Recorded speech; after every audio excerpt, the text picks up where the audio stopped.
Friends, KD the math tuber channel में आपका एक बार फिर से स्वागत है। और आज हम बात कर रहे हैं डिटर्मिनेंट यानी सारणी के पार्ट नंबर 8 की, जिसमें कि आज मैं आपको बताऊंगा सेकंडस वर्गाव्यू का, जिसको कि अपन कहते हैं एडजॉइंट मैट्रिक्स। अब ये देखिए एक बहुत ही इम्पोर्टेंट पॉइंट है, क्योंकि इसी से आगे चल के अपन इन्वर्स मैट्रिक्स निकालेंगे, ए इन्वर्स, जिसका कि यूज काफ़ी क्वेश्चंस में होना है। तो ये वीडियो बहुत इंपॉर्टेंट होने वाला है, तो आप सभी ध्यान से देखें। देखिए सबसे पहले तो इसमें होता क्या है कि ये सेकंडस आव्यूह है क्या। जैसे कि आपको मान लो कोई वर्ग आव्यूह दिया है, यहाँ पर ये ध्यान रहे पहली जो शर्त है वो यही है कि कोई भी आव्यूह जिसका कि आप सेकंडस आव्यूह निकाल रहे हो वो वर्ग आव्यूह होना चाहिए।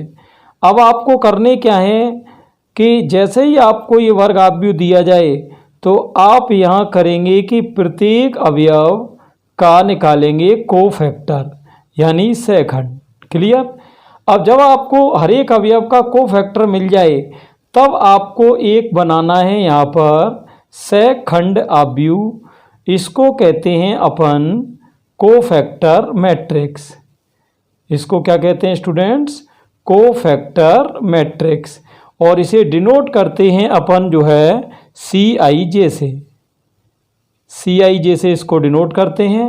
उसके बाद इसी सेकंडस आव्यूह का आपको करना है परिवर्त यानी ट्रांसपोज। और जैसे ही आप इसका ट्रांसपोज करोगे तो वहाँ आपको मिल जाएगा एडजॉइंट ऑफ ए। तो इस तरह से क्या हुआ कि एडजॉइंट ऑफ ए जो होता है वो इस CIJ का ट्रांसपोज करने से मिलेगा। तो ये 4-5 स्टेप हैं।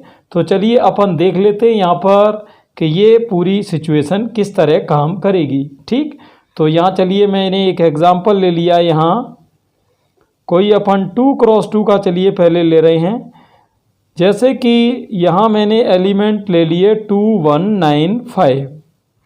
अब किसी ने कहा कि भाई इसका आपको एडजॉइंट ए निकालना है, तो सबसे पहले मैंने क्या बताया था कि वर्ग आव्यूह होना चाहिए, तो वो तो ये है पहले से। दूसरी, प्रत्येक अवयव का कोफैक्टर निकालना है। अब इसमें 4 एलिमेंट है तो इनके कोफैक्टर क्या होंगे? C11, C12, C21 and C22। और आप देख रहे हो जहाँ योग सम आ रहा है वहाँ प्लस आएगा, विषम में माइनस आएगा। अब C11 का मतलब है पहली रो और पहला कॉलम छोड़ के जो भी आए वो लिखना है, 5 आ गया। C12, अब इसमें पहली रो और दूसरा कॉलम छोड़ के आपका आ रहा है 9। C21, दूसरी रो और पहला कॉलम छोड़ के 1 आ रहा है। और C22, दूसरी रो और दूसरा कॉलम छोड़ के 2 आ रहा है। तो ये 4 सेकंड प्राप्त हुए।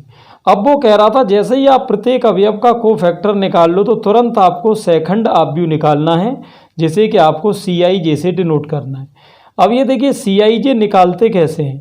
CIJ निकालते ऐसे हैं कि जो भी आपने अवयव लिया था उसके सेकंड को बस उसकी जगह पे रखना है।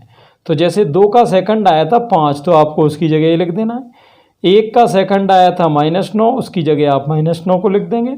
9 का आया था -1 और आपका 2 का ये 5 का आया 2, तो वो। तो ये आपका हो गया सेकंड आव्यूह यानी कोफैक्टर मैट्रिक्स। किससे डिनोट किया है? CIJ से। अब वो यहाँ पर देखिए क्या रहा है कि आपको अब करना है ट्रांसपोज और उससे मिलेगा एडजॉइंट ए। तो ट्रांसपोज करेंगे तो यहाँ पर आपका एडजॉइंट ए हो जाएगा, यानी ए का सेकंडस आव्यूह। आपको पता है ट्रांसपोज कैसे करते हैं? रो को किस में कन्वर्ट करते हैं? कॉलम में। तो 5 -9 एंड -1 2। तो ये स्टूडेंट इस तरह से हुआ यहाँ एडजॉइंट ए। अब मैं देखिए आपको एक शॉर्ट ट्रिक बताऊंगा, उस पर आप फोकस करना थोड़ा सा। यहाँ देखिए एक शॉर्ट ट्रिक भी है कि आप बिना कोफैक्टर निकाले भी डायरेक्ट 2x2 का एडजॉइंट ए निकाल सकते हैं। लेकिन ये ध्यान रहे कि ये जो ट्रिक है वो एप्लीकेबल है केवल 2x2 की मैट्रिक्स पर। जैसे कि एक एग्जांपल मैं आपको बता रहा हूँ। जैसे मैंने ले लिया मान लो 9 1 6 5। अब इसका मान लो आपको निकालना है एडजॉइंट ए। अब आप मान लो कोफैक्टर इसका निकालना नहीं चाहते, तो इसकी शॉर्ट ट्रिक पर आप ध्यान देना। करना क्या होता है कि ये जो प्रिंसिपल डायगोनल है, मुख्य विकर्ण, इसको तो आपस में चेंज कर देते हैं इस तरह से। और जो इसका द्वितीयक विकर्ण है, ये सेकेंडरी डायगोनल, इसके साइन चेंज कर देते हैं। ठीक इस तरह, और ये हो गया एडजॉइंट ए। तो बिल्कुल 1 सेकंड की बात है और बिल्कुल आसानी से आप इसको कर सकते हो। अब चलते हैं इसमें 3x3 के क्वेश्चन की तरफ। तो अब स्टूडेंट मैंने यहाँ पर एक लिया है 3x3 का मैट्रिक्स, और इस क्वेश्चन को आप ध्यान से देखना जिससे कि ये पूरा आपको कंफर्म हो जाएगा। तो चलिए स्टार्ट करते हैं। तो सबसे पहली स्टेप क्या थी कि वर्ग आप भी होना चाहिए, तो जो कि ये है क्योंकि रो कॉलम बराबर है। दूसरी स्टेप थी कि हर एलिमेंट का अपने को निकालना है कोफैक्टर। तो इसमें 9 एलिमेंट हैं तो कोफैक्टर भी कितने निकलेंगे, 9। तो उन्हें किससे डिनोट करोगे आप, C11, C12, C13, C21, C22, C23, C31, C32 and C33। और जहां आप देख रहे हो योग सम आ रहा है, इवन आ रहा है, वहां प्लस आएगा, और ऑड यानी विषम में माइनस। तो ये इस तरह से प्लस माइनस, और ये plus minus plus minus plus minus and plus. ठीक, और अगर आप चिन्ह भूल भी जाएं तो मैंने 3x3 के आपको चिन्ह डायरेक्ट भी बताए थे, आप इस हिसाब से इसके चिन्हों को पिक कर सकते हैं और यहाँ अप्लाई कर सकते हैं। तो चलिए स्टार्ट करेंगे। C11 पहली रो और पहला कॉलम छोड़ के आप यहाँ क्रॉस मल्टीप्लाई करोगे तो 2 7 या 14 माइनस 0 या आपका 14 हो गया। C12 पहली रो और दूसरा कॉलम छोड़ के आप यहाँ मल्टीप्लाई करेंगे, 4 का 7 से 28 माइनस 30 यानी ये हो गया +2। C13 पहली रो और तीसरा कॉलम छोड़ के 4 का 0 में 0 माइनस 12 ये आपका -12 हो गया। C21 दूसरी रो और पहला कॉलम छोड़ के 2 का 7 में करेंगे 14 हो जाएगा, और 0 का 3 में 0 तो ये -14 हो। तो 4 ये सम है तो प्लस आएगा, और दूसरी पंक्ति और दूसरा स्तंभ छोड़ के अपना बच रहा है यहाँ 1 3 6 7, और इसका करेंगे यहाँ पर क्रॉस मल्टीप्लाई। तो ये 1 का 7 में हो गया 7 माइनस 6 का ये 3 से 18, ये आपके -11 आ गए। क्लियर। C23 अब जैसा कि आप देख रहे हो 2 और 3 का योग विषम है तो माइनस आएगी। अब दूसरी पंक्ति और तीसरा स्तंभ छोड़ के आपका बच रहा है 1 2 6 0, तो ये आप मल्टीप्लाई करेंगे 1 का 0 से 0 -12 यानी माइनस माइनस हो गया +12।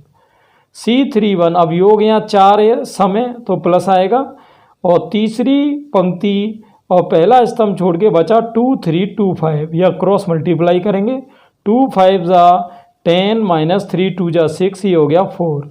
C32 तीसरी पंक्ति और दूसरा स्तंभ छोड़ने के बाद यहाँ अपना बच रहा है यहाँ पर 1 4 एंड 3 5, तो इसमें मल्टीप्लाई करना 1 का 5 में 5 माइनस 4 3 जा 12, तो ये हो गया प्लस का 7।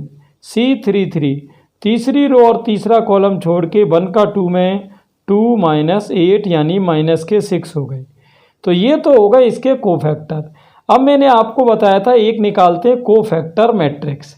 अब वो कैसे निकालते हैं, उसको डिनोट करते हैं किससे, CIJ से। क्लियर। तो यहाँ पर आपको जिस एलिमेंट का कोफैक्टर है उसकी जगह लिख देना है। तो ये आपका हो गया 14 2 माइनस 12 माइनस 14 माइनस 11 और ये 12 और 4 7 माइनस 6, और इसके बाद आपको निकालनी थी एडजॉइंट ए। अब एडजॉइंट ए के लिए क्या करते हैं स्टूडेंट, इसका करते हैं ट्रांसपोज।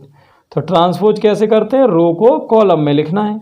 तो ये 14 2 माइनस 12 माइनस 14 माइनस 11 12 4 7 माइनस 6। तो इस तरह स्टूडेंट्स अब मेरे हिसाब से आपको न तो 2x2 में कोई प्रॉब्लम है और न 3x3 में, दोनों के एडजॉइंट आप इजी वे में निकाल सकते हो। चलिए अब अपन कुछ प्रॉपर्टीज़ की बात करेंगे इसके बारे में। तो यहाँ स्टूडेंट्स हमारी हेडिंग है प्रॉपर्टीज़ ऑफ एडजॉइंट ए, यानी सहखंडज आव्यूह के गुणधर्म। तो देखते हैं अब ये गुणधर्म क्या होते हैं।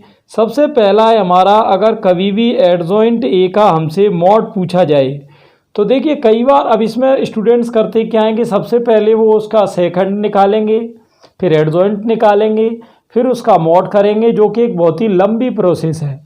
तो आपको मैं इसके लिए एक शॉर्ट ट्रिक बता रहा हूँ कि मॉड ऑफ एडजॉइंट ए कभी पूछा जाए तो आप मॉड ए की पावर n-1 लगा सकते हैं। यहाँ ये ध्यान रहे n क्या है, n आप सभी जानते हो n वर्ग आव्यूह की कोटि है। जैसे कि 3x3 का आव्यूह है तो उसकी n हो गई 3। अब इसको अप्लाई कैसे करेंगे, देखिए एक एग्जांपल ले लेते हैं। जैसे a इक्वल मान लो मैंने यहाँ ले लिया 567231905। अब अगर इसका देखिए मैं यहाँ पर सबसे पहले, अब जैसे मुझे किसी ने मॉड ऑफ एडजॉइंट पूछा तो मैं यहाँ पहले मॉड ए निकालूंगा। मॉड ए आप जानते ही हो कोई ज़्यादा हार्ड है नहीं। फर्स्ट रो को लेते हैं, पहला एलिमेंट प्लस में, दूसरा माइनस और तीसरा फिर से प्लस। अब जैसे ही 5 लेंगे तो इसकी रो कॉलम छोड़ के मल्टीप्लाई करेंगे तो 15 माइनस 0 हो रहा है। 6 लेंगे तो 6 की रो कॉलम छोड़ के 2 5 10 माइनस 9।